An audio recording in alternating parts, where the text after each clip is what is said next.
नमस्कार, सत श्री अकाल, राम राम सा, खम्मा गणी, वणक्कम, प्रणाम। आप सभी को ऑल्टरनेट मीडिया में फिर से स्वागत है। हमारे साथ जुड़े हुए former major general Rajiv Narayanan sir. हमने एक एपिसोड किया था किस तरीके से यूएस अफगानिस्तान में घुस रहा है और पूरा मैप चेंज होने वाला है मिडिल ईस्ट का। और आज हम उसी का सेकेंड पार्ट करने वाले हैं। यूएस और चाइना के बीच में ये जो वॉर शुरू होने वाली है, या इनफैक्ट मैं बोलूँ शुरू हो चुकी है, आगाज हो चुका है उसका, ये एक बहुत अलग डायमेंशन पे जा रहा है, एक बड़े अलग डिफरेंट टैंजेंट पे जा रहा है। उधर कनाडा भी बेचारा बिलबिला रहा है। डस्टबिन ट्रूडो आजकल सामने आकर कुछ और बोलते हैं, पीछे थप्पड़ खाकर आते हैं, फिर दोबारा आकर कुछ और बोलते हैं। उनको समझ नहीं आ रहा है कि मैं बोलूं या मैं सिर्फ चुपचाप बैठा रहूं। But anyways, things are changing very fast geopolitically, very fast. और अगर आपको पर्सनली कोई क्वेश्चन पूछना है और इंटरेक्ट करना है राजीव सर से, so first and second March constitution club पे आना ना भूलें। रजिस्टर कर लीजिए, seats are almost done and they are almost gone. तो एक दो सीट्स हम अभी भी अकोमोडेट, मतलब कुछ एक सीटें हम अभी भी अकोमोडेट कर रहे हैं लोगों की रिक्वेस्ट पर, क्योंकि बहुत इंपॉर्टेंट डिग्निटरीज आ रहे हैं, तो हम बहुत ही सेफ एंड सिक्योर्ड एनवायरनमेंट रखना चाहते थे। सो इसलिए हमने जो ऑडियंस है वो लिमिटेड रखी हुई है। Sir, a very warm welcome on the show. Thank you, thank you, thank you Gayatri. Yes, बड़ा इंटरेस्टिंग टाइम आ रहा है हमारे इर्द गिर्द काफी कुछ उथल पुथल होने वाला है। और एक, मेरे हिसाब से, मैंने तो काफी बार कहा है, अहम देश है चीन। चीन का नक्शा भी शायद बदल जाए जिस तरह से हो रहा है, क्योंकि भारत ऑलरेडी कहना शुरू कर दिया है, लिखित में आना शुरू हो गया है, जिसको कहते हैं रीथिंकिंग योर टिबेट पॉलिसी। आप चुपचाप से कहना शुरू कर दिए हो चीन को कि तिब्बत आपका इलाका नहीं है, गेट लॉस्ट, ये आपका इलाका नहीं है। एंड सिंचियांग के ऊपर भी उसको बहुत प्रेशर आ रहा है, बहुत डरा हुआ है, क्योंकि यूएस का इन्फ्लुएंस अफगानिस्तान में काफी आ गया है। और अफगानिस्तान में एक उइघुर ब्रिगेड तैयार बैठी है जो इराक और सीरिया में वॉर ट्रेंड है, यूएस के साथ लड़ी हुई है। टेरर ऑपरेशंस इराक, सीरिया, सब जगह लड़ा हुआ है, और सीरियन आर्मी के साथ भी लड़ी हुई है। तो तैयार बैठे हुए, कोई कह रहे हैं 5,000, कोई कहता है 10,000। इसीलिए आप देखो, चीन जब अफगानिस्तान के साथ डील करता है तो नॉर्थ अफगानिस्तान में उनका ज्यादा ध्यान रहता है कि नॉर्थ अफगानिस्तान से वाखान कॉरिडोर आता है, और वहां से सीधा आप अंदर घुसते हो तो सिंकियांग आ जाता है। तो जिंजियांग का जो सदर्न मोस्ट प्रोविंस है, ताशकोरगान, ताशकोरगान जो है ताजिक प्रोडोमिनेंट है। तो आप समझो क्यों चीन ताजिकिस्तान से ज्यादा बात करता है। बहुत डर है कि अगर ये हथियारों के साथ अंदर घुस गए तो तबाही है इनके ट्रुप्स की। इनके ट्रुप्स ने लड़ाई फेस नहीं की है जहां पे दूसरे साइड फायर कर, हमारे साथ उन्होंने लठ के साथ किया था, वे तार शार और पिट पुटा के चले गए। गलवान में बुरी तरह पिटे, उसके बाद यांगसे में दिसंबर 2022 में आया, बहुत बुरी तरह पिट के गए। तो इनको लड़ना नहीं आता है जब दूसरा साइड कैन फाइट बैक। तो अगर हथियार लेके वो घुस गए, और अभी लेटेस्ट है, नॉर्थ में इनके माइंस हैं एक दो जिसमें पैसा डाला हुआ है। आई थिंक वन और two Chinese were killed in north Afghanistan by the ISIS. तो चीन थोड़ा हिला हुआ है, दबा हुआ, क्योंकि अगर कुछ हो गया, now you have to realize, अभी एवरीथिंग इज लिंक्ड। हमने पिछले एपिसोड में कहा था ना, हमारे से पीछे हट गए लेकिन लोग गए नहीं। क्यों नहीं गए? पीछे क्यों हटा? पहले तो उसके हर साल 50 से 60 लोग हाई ऑल्टीट्यूड सिकनेस से मर रहे थे। उसको, यानी ये वाखान कॉरिडोर है, and then he enters China, Sinkiang घुस जाता नॉर्थ। सो वो हाई ऑल्टीट्यूड का ऑपरेट करना इतना आसान नहीं है। हम तो 84 से ऑपरेट कर रहे हैं, सीख लिया है। We have also lost people for high altitude sickness. ऐसा नहीं है कि अभी नहीं होता है, मगर बहुत कम हो गया है। We are used to it, we have understood. हमारे डीआरडीओ का सासे है वहाँ पे, which has done a lot of work on these issues, and we do our acclimatization, first level, second level, third level, so you can operate in super high altitude. सासे के doctors have indicated going to various places to tell you that अगर कोई troupe उस तरह के इलाके में operate कर रहा है तो कितने महीने रह सकता है विदाउट हैविंग अ प्रॉब्लम। तो we have planned a troop turnovers also accordingly, कि एक लॉट नीचे आ जाएगा तो दूसरा चला जाएगा। मिसाल के तौर पे नॉर्थ ग्लेशियर जो है सियाचिन में, वहां पे कुछ एक जगह है जहां पे एक आदमी 3 महीने 4 महीने रह सकता है, 4-5 महीने, तो उसका 3 महीने में टर्नओवर करता है। तीसरे महीने that group is down, another group goes up. So that is how you have to manage. ये अकल उनमें है नहीं अभी। एक तो ये, दूसरा डर कि यूएस की पकड़ अफगानिस्तान में काफी हो गई है अभी। जो अफगानिस्तान जो है, तालिबान जो टोटल काम कर रहा है जो यूएस के इंटरेस्ट में, जिस तरह से पाकिस्तान में इतने सारे चीनियों को मार दिया है, टारगेटेड किलिंग, स्पेशली बलूचिस्तान में। और आज तो बलूचिस्तान, खैबर पख्तूनख्वा में और फाटा में तो उनका कंट्रोल है ही नहीं। जैसे मिसाल के तौर पे उनके चीफ कह रहे थे कि हम तो वाखान चले जाएंगे। भाई साहब, जाने के लिए आपको चित्राल के थ्रू जाना, चित्राल तो आपके कंट्रोल में ही नहीं है, आप जाओगे कैसे? So there are fears. वो पुल बैक किया है तो एक हो सकता है इस डर में है कि अगर वो आ जाए, आज के तारीख में 2 डिवीजन है केवल सिंचियांग में, जो उनके जो री एजुकेशन कैंप्स है वो चलाते हैं, और यही री एजुकेशन कैंप्स टारगेट होंगे। 2 और डिवीजन साउथ में थे जो आपने ईस्टर्न लद्दाख में ले आए थे। Out of the 2 army groups that you had in western theatre command, एक तो पूरा इंडिया के अगेंस्ट है, एक ही बचा हुआ है। अब ये 2 जो बचे हैं उसको तो भेजना पड़ेगा आपको। अगर स्यापा हो गया और वो आ गए अंदर, तो आपको ये 2 डिवीजन निकाल के भेजना पड़ेगा। Can he afford to have bad relations with you now? Cannot. तो रीड करना शुरू करो, क्यों हो रहा है, क्या हो रहा है। और जब हम कहते हैं China is at its weakest moment, यही है। और ज्यादा स्यापा हुआ तो क्या करेगा? तो वेस्टर्न थिएटर कमांड में एक ग्रुप बचा हुआ है, उसको भी लेके जाएगा। Otherwise how does he control? To terror, anti terror operations के लिए आपको प्रॉपर जो काउंटर इंसर्जेंसी या टेरर का, आपको एंटी टेरर ग्रिड लगाना पड़ता है। कंपनी के पोस्ट लगाने पड़ते हैं सब तरफ। It sucks in troops. Patrolling करना पड़ता है, ऑपरेशंस करने पड़ते हैं, आपको रात को एम्बुशेस करना पड़ता है। इंफॉर्मेशन आता है तो आपको गांवों के अंदर जाके रेड करना पड़ता है। It's not an easy thing जो आपकी हमारी इन्फेंट्री करती है, जो ये सब जो कर रहे हैं नॉर्थ ईस्ट और JNK में। It's not a simple thing, it's not an easy thing.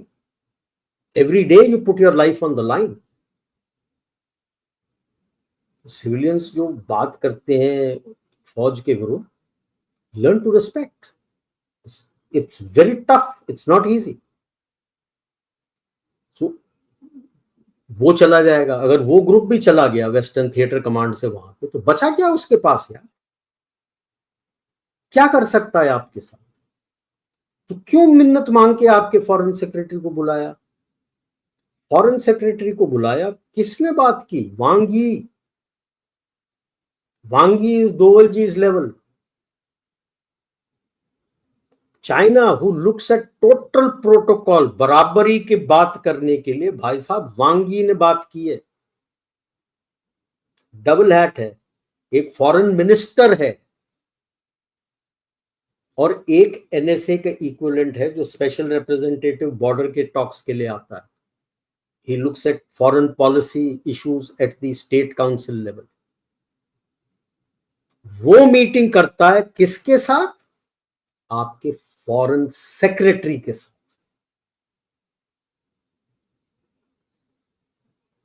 It is like saying that Rubio comes to India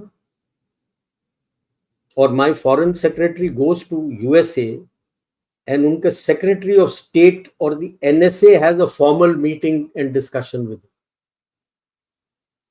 कभी हुआ?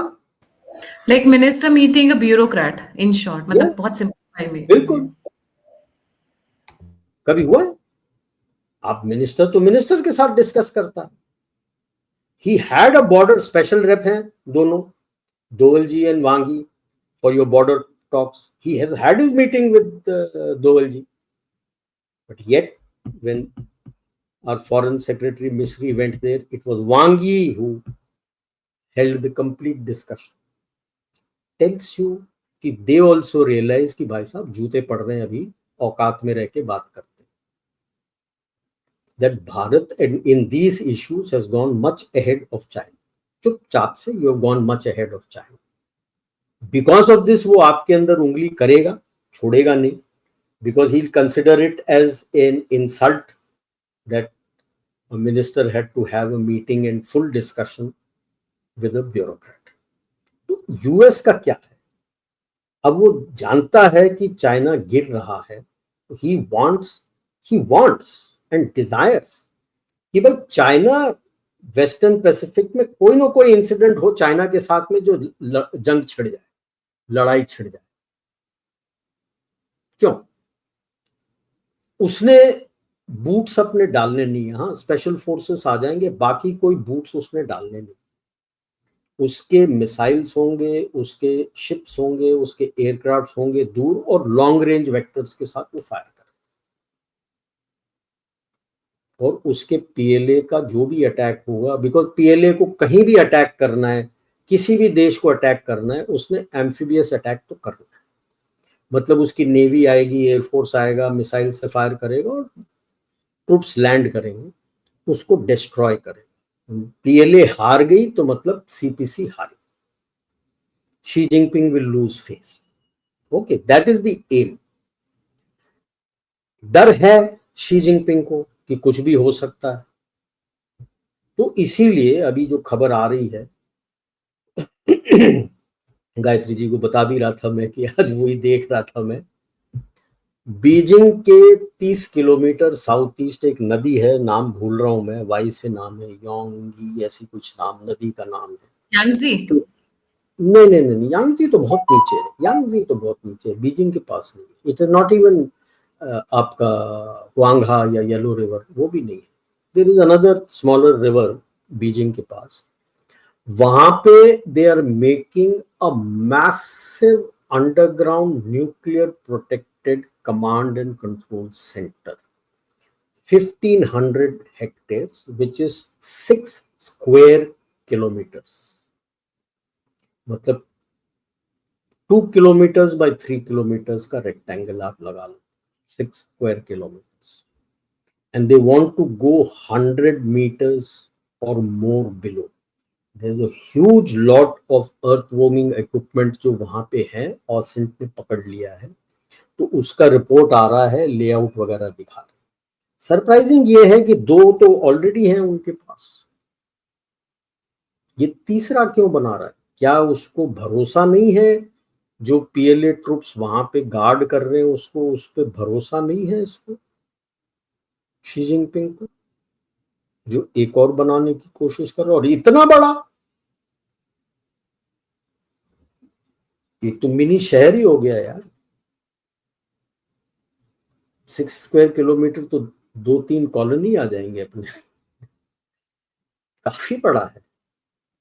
How is he manning to, how will he run? पैसे बहुत लगते हैं अपने service में. I have looked after them.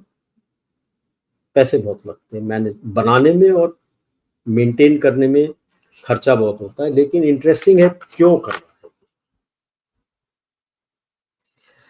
इसमें. हाँ, तो ये पेंटागन से बड़ा है, उससे कोई मतलब नहीं होता, क्योंकि पेंटागन तो अबव द ग्राउंड है. पेंटागन के अंडरग्राउंड में क्या है किसी को नहीं. तो बड़ा आसानी से कह सकते हैं कि यार it is bigger than pentagon. Pentagon जो देख रहे हो आप ऊपर है, नीचे क्या है दादा, नीचे भी है पेंटागन के कुछ, वो किस साइज का है किसी ने देखा है? रिपोर्ट्स कह रही हैं कि इट इज 10 टाइम्स बिगर, मतलब कि क्या वो जो था क्या? ऊपर जो पेंटागन का आपको दिख रहा है उससे 10 गुना बड़ा है। वो ऐसे समझ में नहीं आता ना, 2 किलोमीटर बाई 3 किलोमीटर साइज ले लो, 1500 हेक्टेयर का है जो अंडरग्राउंड बना रहे हैं। मैं इसलिए कह रहा हूँ क्योंकि पेंटागन के नीचे भी अंडरग्राउंड बंकर्स हैं, वो कितने साइज का है हमें नहीं पता। तो ये तो 10 टाइम्स द साइज, तो ऊपर जो है वो देख के बता रहे हो आपकी पेंटागन का कितना साइज है, उससे बड़ा हुआ है। तो बेसिक इशू वही आ जाता है कि क्यों बना रहा है। बनने में तो समय लगेगा, इतना ऐसे जल्दी तो बन नहीं सकता। It will take time to make it, because once it start snowing, the problem ये होता है ना, बीजिंग के आसपास काफी सर्दी होता है, स्नो पड़ने लगता है। स्नो जब पड़ता है तो आपका कंक्रीट सेट नहीं होता। तो you have just this period of time. अभी जो काम चल रहा है वो कह रहे हैं पिछले 5-6 महीने से चल रहा था। अभी डिगिंग विगिंग कर रहे हैं तो वो तो कर लोगे आप। फिर उसके बाद जो आपको स्प्रिंग और समर का महीने मिलेंगे, वहां पे आप जो कुछ भी कंक्रीट बना के डालना है वो डाल देंगे। एक बार विंटर सेट इन हो जाता है, कंक्रीट जमता नहीं, टाइम लगता है, बिकॉज सर्दी ज्यादा हो जाता है, उसको धूप चाहिए होता है और पानी चाहिए होता है। तो सर्दी ज्यादा होता है, कंक्रीट सेट नहीं होता, फिर उसको समय लगता है। तो it will take its time. But मेरा प्रश्न यूएसए से, यूएसए ने 54 में, उनका एक एयरफोर्स का जनरल था, आई थिंक जोन्स या क्या नाम था, उसने एक मीडियम लाइन ताइवान स्ट्रेट्स के बीच में ड्रॉ किया कि अगर चीन इसके परे निकलेगा, it will be considered as an attack on Taiwan and USA will respond. Taiwan has accepted it. PLA has officially not accepted it, PRC, but they adhere to that. Up the Taiwan Straits is about 180 kilometers wide. तो median line बीच में तकरीबन 90 kilometre, लेकिन इस median line के waste दो बड़े island group हैं which are part of Taiwan, Kinmen and Matsu, और एक दो और हैं, forgetting the name, Kinmen and Matsu. Kinmen बिल्कुल बगल में है, मात्सू भी बगल में, थोड़ा मेनलैंड से परे है। What will USA's reaction be if PLA attacks and captures these? Will you call it an attack on Taiwan? Because ये तो जो मीडियन लाइन है उसको क्रॉस नहीं किया है। ये कोई भी यूएस एनालिस्ट इसके बारे में बात नहीं कर। जब नैन्सी पेलोसी आके गई थी और जो एक्सरसाइज और ये सब कर रहे थे, किनमेन का जो अंडरग्राउंड केबल था इंटरनेट का, वो उन्होंने काट दिया था और 7 दिन तक कटा रहा था किनमेन, उसके बाद जोड़ा है। ये मीडियन लाइन है, जहां पे नीचे ताइवान स्ट्रेट्स लिखा है उसके डायगनली ऊपर तकरीबन 45 डिग्री एंगल में आपको एक गैप दिखेगा, वहां पे किनमेन है, मात्सू ऊपर है group. So that would be interesting कि यूएस का क्या रिएक्शन है, वो अभी तक बताया। और जब जो कुछ भी ये इनग्रेस वगैरह ये सब बताते, अभी आप एयर डिफेंस आइडेंटिफिकेशन जोन एक होता है, हर देश का अपना अपना होता है कि कोई भी जहाज वहां से जा रहा है तो उसने अपना फ्लाइट पाथ और आइडेंटिफिकेशन पहले से बताना होता है। तो अगर आप जो नॉर्मल नॉर्म्स हैं उसके मुताबिक अडीज डालोगे चाइनीज मेनलैंड से और ताइवानीज मेनलैंड से, तो वो ओवरलैप हो। एक चीज ये बताते नहीं है कि जब ये कहते हैं इतने जहाज ताइवानीज एयर स्पेस के ऊपर आए थे, तो are what is important to know is how many crossed the median line and came there. That is more important. कुछ एक रिपोर्ट में वो डाल देते हैं कितने जहाज उसको क्रॉस करके आए थे। लेकिन इंटरेस्टिंग चीज एक और है, जब अभी ये सब कर रहा है यूएस, क्यों कर रहा है? क्योंकि पीआरसी के अंदर एक बहुत तगड़ा पावर स्ट्रगल चल रहा है। Big power struggle. और मार्च के 4 और 5 को इनका 2 सेशंस होता है। 2 सेशंस क्या है?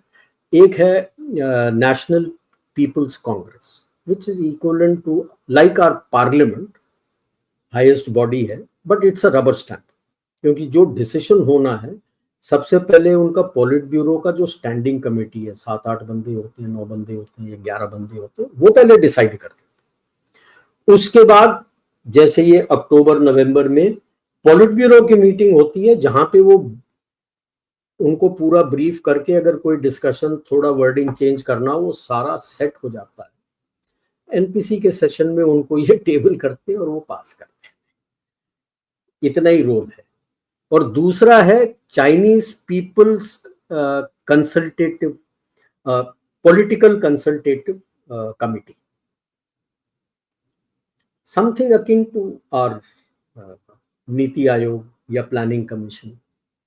वो ग्रुप है पूरा उनका पार्टी का, where you sit and meet and you discuss certain policy issues and other things. वो भी रबर स्टैंप है, क्योंकि जो भी पॉलिसी वाला है वो पॉलिट ब्यूरो, स्टैंडिंग कमेटी और पॉलिट ब्यूरो ने कर दिया, इनको बता देते हैं इसको रखना है, इसको निकालना है, इसको सैक करना है, इसको ये करना है, उसको वो करना है, वो हामी भर। लेकिन ये दो जैसे अभी आ रहा है, अभी तो हम फरवरी में आए हैं, ये न्यूज जो पावर स्ट्रगल का आ रहा है वहां से बाहर, वो और ज्यादा निकल के आ रहा है और क्लियर हो रहा है कि पीएलए के अंदर फूट है और कम्युनिस्ट पार्टी के अंदर भी फूट है। और ये मतलब खुश नहीं थे जब इसने अपने आप को तीसरे टर्म को अनॉइंट किया, तब से ये थोड़ा रंबलिंग शुरू हो गया है। और पिछले साल अगस्त में जो मीटिंग किया था, मतलब अक्टूबर वाला मीटिंग 2023 का डिले करके जुलाई एंड अगस्त में किया था, तो पहले दिन के पहले उसके लेक्चर के बाद ही वो निकल गया था। It was told that he has a medical issue. कोई स्ट्रोक बोलता है, कोई कुछ बोलता है कि कोई पेट खराब था, कोई लिवर की खराबी, कोई कुछ कुछ बोलता है, but issue is not well. तब से ये जो फूट है वो और तूर पकड़ लिया है। और सुनने में आ रहा है कि पीएलए का जो मेन कंट्रोलिंग अथॉरिटी है, सेंट्रल मिलिट्री कमीशन, उसमें जो इसका नंबर 2, इसका ब्लड ब्रदर है, he has taken full control. Chang Eugia, she Jinping के जितने बंदे थे वहां पे सब पर जो गए, कोई बचा नहीं। थिएटर कमांडर्स में बंदे पर केवल जो गए, सब पर जो गए। शी ये तो उल्टा जिनपिंग चल रहा है। बिल्कुल बिल्कुल। शी जिन ये तो पहले ही मैंने, जब ये तकरीबन 1-1.5 साल पहले, पिछले साल अगस्त में ली शांगफू को निकाला था, जो डिफेंस मिनिस्टर था, कि जो इक्विपमेंट डिपार्टमेंट में करप्शन करके, उसी वक्त बता दिया था कि ये तो चांग जिया के मुंह पे तमाचा है, क्योंकि ली शांगफू चांग जिया का प्रोटेजे रहा है। जहां जहां चांग जिया गया है वो ली शांगफू को साथ लेके गया है। 2015 में के पहले चांग जिया जनरल आर्मामेंट्स डिपार्टमेंट हुआ करता था, उसका हेड था। जब रिस्ट्रक्चर किया 2015-16 में, तो वो टूट के बना इक्विपमेंट डिपार्टमेंट। इक्विपमेंट डिपार्टमेंट का हेड और उसकी नींव रखी थी चांग यूजिया में। जैसे चांग यूजिया सेंट्रल मिलिट्री कमीशन में वाइस प्रेसिडेंट आया, वो ली शांगफू को निकाल के जहां भी था उसको हेड बनाया। यहाँ उसके हेड होते हुए फिर ली शांगफू को सीएमसी में ले आए और वो डिफेंस मिनिस्टर बना।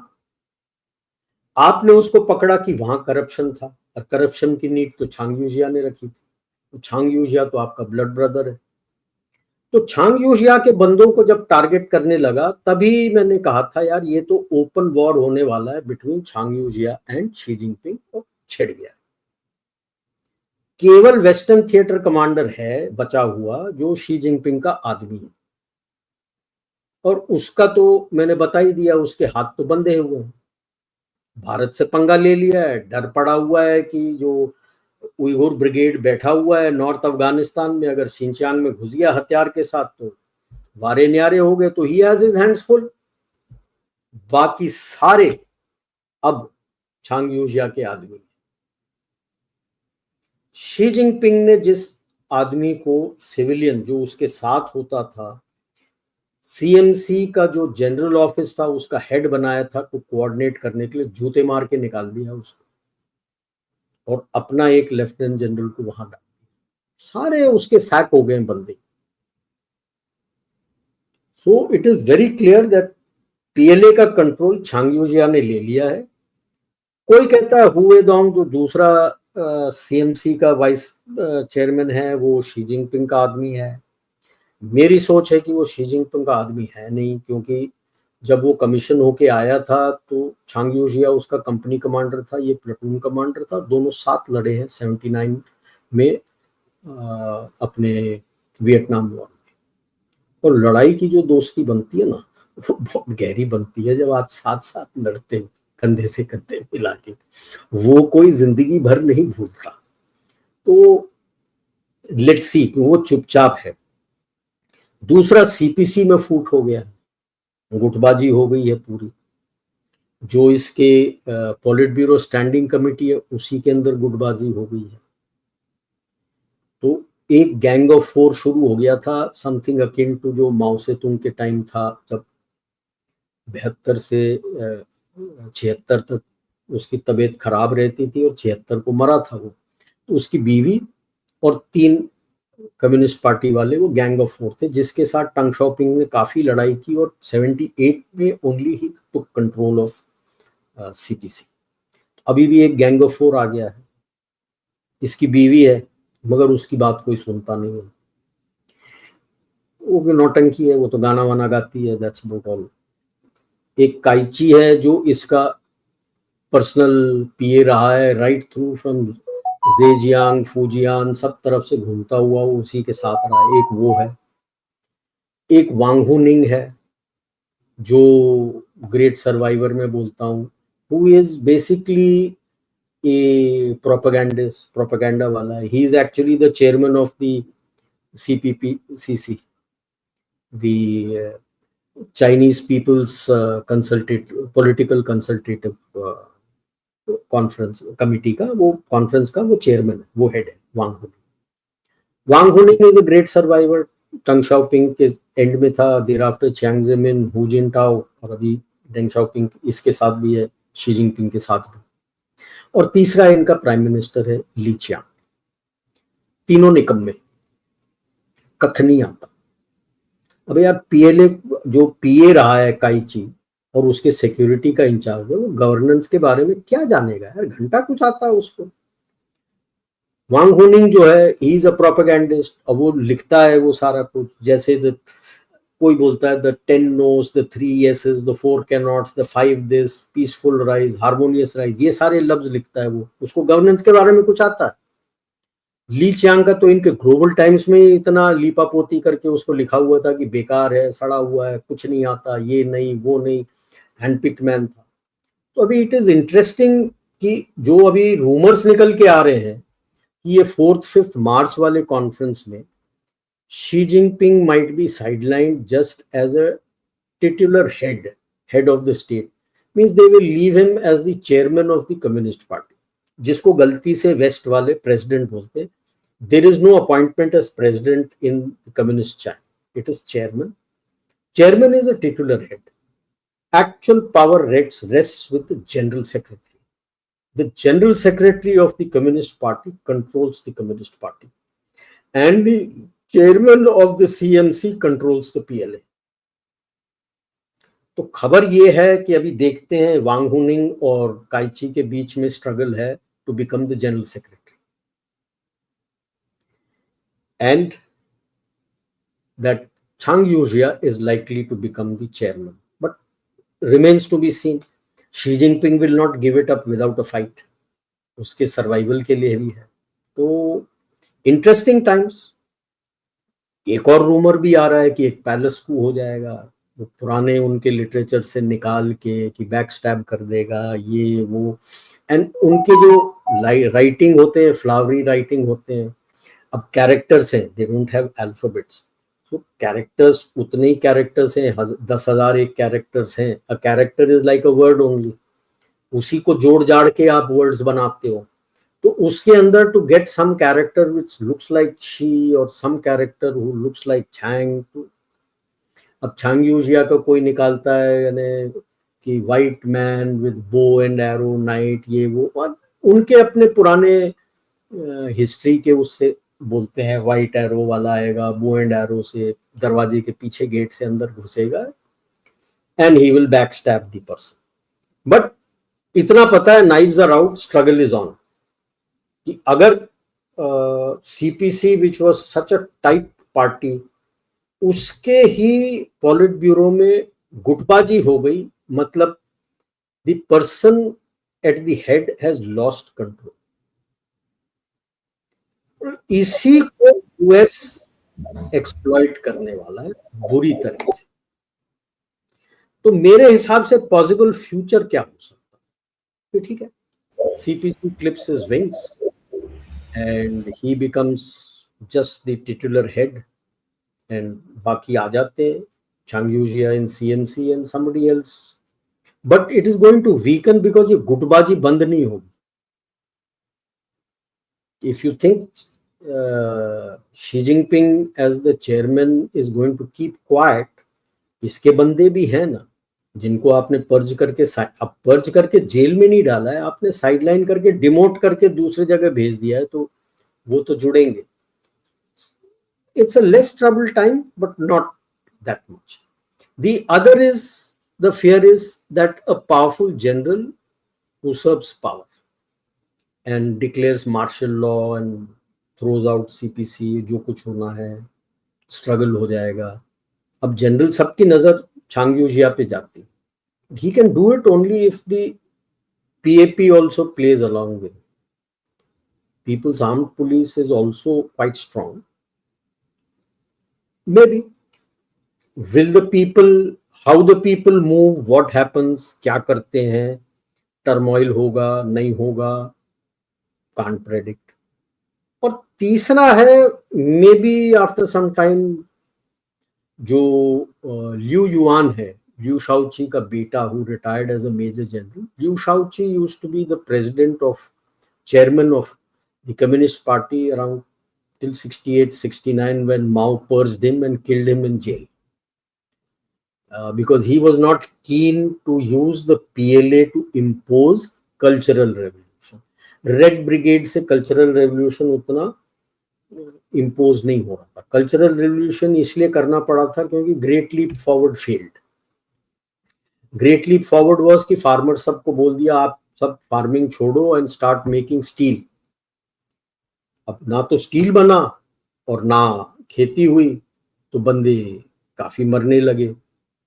62 में he was at his weakest when Nehru gave him a victory on a platter by not using the Air Force when China had no Air Force, against the advice of the Air Force. So then he regained power and then he wanted to purge all those who were against him. So in that guard was a cultural revolution that people did not understand what I wanted, and उसमें काफी इन्हें intelligentsia के पीछे गए थे और काफियों को मारा था. अब वो रेड ब्रिगेड बनाया था यूथ का, उनसे उतना काबू नहीं हो रहा था because there was resistance from the people. That is where he wanted to use the PLA, and Liu Shaoqi was against the use of PLA and he purged him and became the chairman himself. And he became the chairman, the general secretary and the head of the CMC and killed him in prison. उसका बेटा है ल्यू yuan. ल्यू yuan जो है Chinese youth का language बोल रहा है that enough of this communist party rule, we should have China as a parliamentary socialist democracy. And Taiwanese youth have reached out to the mainland Chinese youth to say that if you want democracy, we are ready to teach you. अब क्या सोचेगा, क्या बताएगा पता नहीं। 96 से ही multi party democracy China में अपने ताइवान में आया है। उसके पहले तो अपना till 1892 was martial law by Chiang Kai-shek, and after that his son.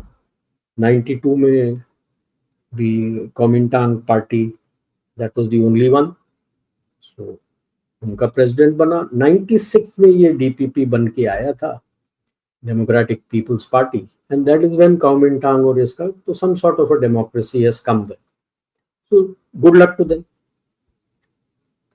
क्या an overthrow by a powerful general lead to subsequently then becoming a democratic state? Will that happen? Something like what the USA has now sent orders to Zelensky that before the end of this year he must have elections. He has imposed martial law. जब से लड़ाई शुरू हुई है, जो उसके dissidents हैं सबको जेल में डाल दिया, तो उसको ओपन धमकी बोला है साल खत्म होने से पहले साले इलेक्शंस करोगे। ये हमको ये कहानी मत सिखाओ कि इलेक्शंस नहीं हो सकते क्योंकि लड़ाई चल रही है, इलेक्शंस करोगे। अभी जेलेंस्की को समझ नहीं आ रहा। तो उसी तरह से क्या ये होगा? बट देन सोचो क्या होगा। Then Taiwan controls the mainland and now the Chinese Navy is in the Pacific. Taiwan has ports in the Pacific. So will the US be comfortable with that?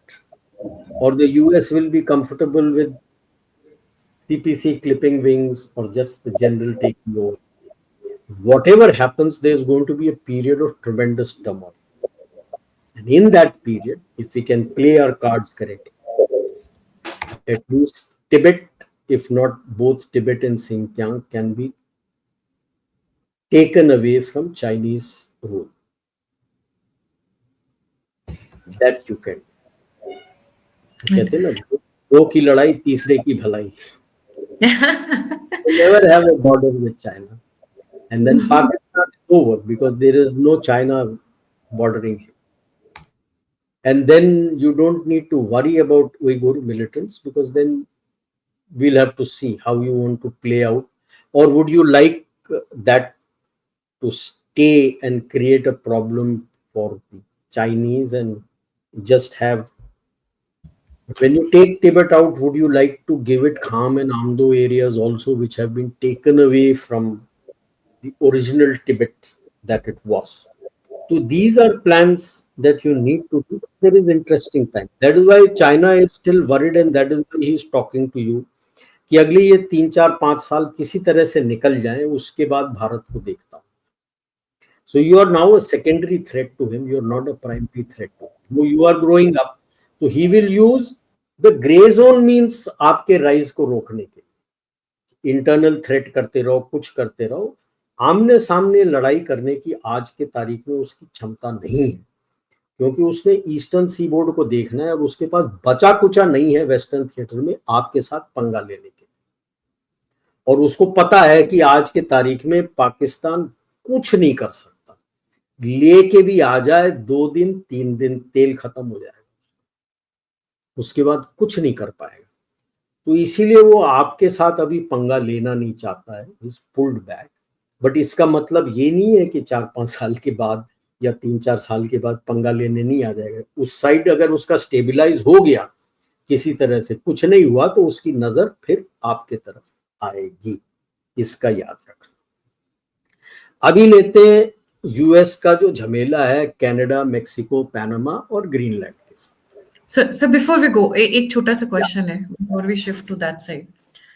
ये जो शी जिनपिंग के subordinates हैं, वो are in power struggle to take over post Xi Jinping, इनमें से कोई ऐसा तो होगा जो बहुत प्रो यूएस होगा या फिर प्रो भारत होगा? क्योंकि नहीं, यहाँ पे तो अभी ऐसे कोई नहीं है. वो अच्छा, उनका ऐसा कुछ नहीं. आपके प्रो है नहीं वो. आपकी उनकी सिखलाई बचपन से.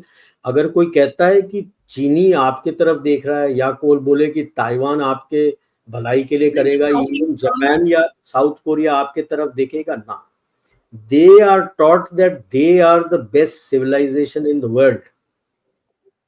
अच्छा, इनके after eating cockroaches and mosquitoes and everything. भाई साहब 5 जोन है जो बचपन से सिखाया जाता है. Central is the royal area, then is the princely holdings, उसके बाद आता है आपके वैसल्स, उसके बाद आता है बारबेरियन एलाइज और बाकी सब बारबेरियंस। भाई साहब, आप मैं पाकिस्तान हो, बांग्लादेश हो, बाकी पूरा जो देश है, दे आर बारबेरियंस। अगर पाकिस्तान उनके साथ एलाइड है तो he is a barbarian ally. Vassal states are Yunnan, Tibet, Xinjiang, Inner Mongolia, actually he looks at whole Mongolia, and north पे उसका शेन्यांग वाला area which is Manchuria. Okay, then if you look at Japan and South Korea, they also think that they are the world's best civilizations.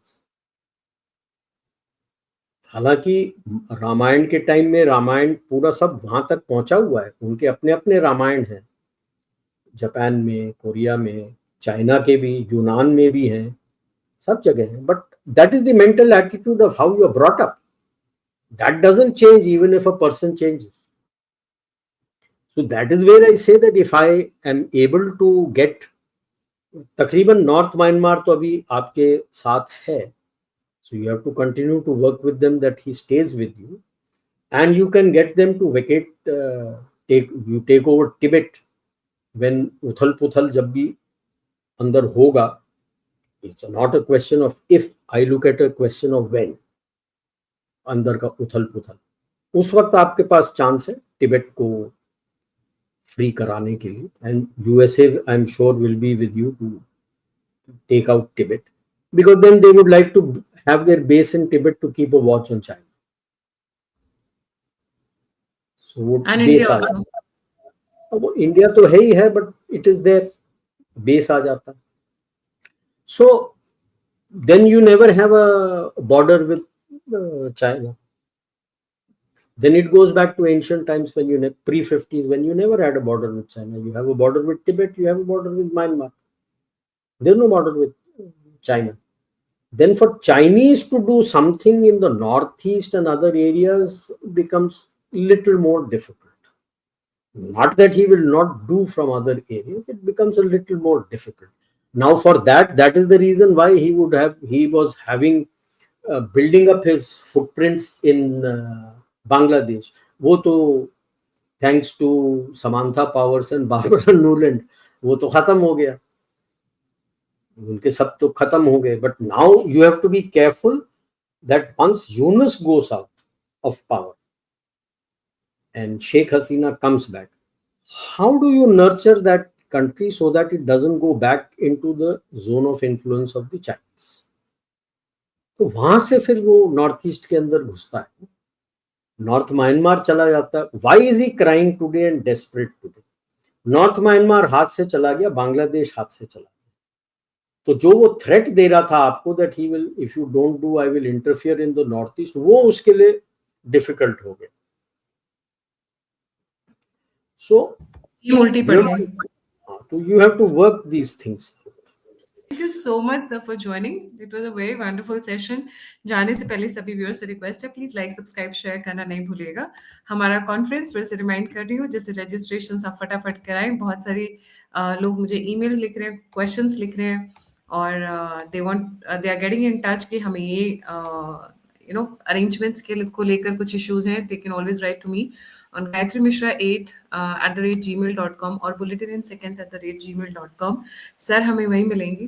And for those who want to contribute, who are not able to make up to the venue, और वो हमारी सहायता करना चाहते हैं, हमारी मदद करना चाहते हैं, वो दिए हुए QR कोड पे या फिर जो डिस्क्रिप्शन बॉक्स में डिटेल्स दी हुई हैं, आप उस पर भी जाकर कंट्रीब्यूट कर सकते हैं. सो आइए, जुड़िए, इस कॉन्फ्रेंस को सक्सेसफुल बनाइए. Thank you so much sir. इसी के साथ जय हिंद, जय श्री राम, हर हर महादेव, जय भारत.